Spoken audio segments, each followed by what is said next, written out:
உங்கள் தந்திவன் தொலைக்காட்சியில் தெனாலிராமன் தினமும் மாலை 6 மணிக்கு காண தவறாதீர்கள்.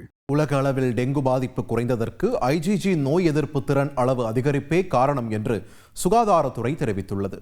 தமிழக பொது சுகாதார ஆய்வகம் நோய் எதிர்ப்பு சக்தியை கணக்கிடும் செரோ சர்வேயை நடத்தியது. தமிழகத்தின் 38 மாவட்டங்களில் 5577 மனிதர்களிடம் மாதிரிகள் சேகரிக்கப்பட்டு விரிவான ஆய்வு மேற்கொள்ளப்பட்டது. அதற்கான ஆய்வு முடிவுகளை தமிழக பொது சுகாதாரத்துறை வெளியிட்டுள்ளது.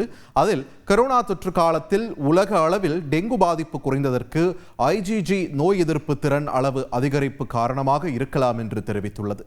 இதன் காரணமாக உலக அளவில் 2023ஆம் ஆண்டில் டெங்கு பாதிப்புகள் 6 மில்லியன் அளவில் பதிவாகி இருப்பதாக கூறியுள்ளது.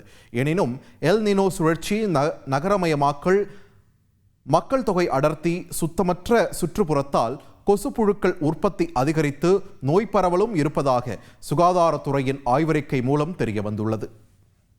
உங்கள் தந்திவன் தொலைக்காட்சியில் தெனாலிராமன் தினமும் மாலை 6 மணிக்கு காண தவறாதீர்கள்.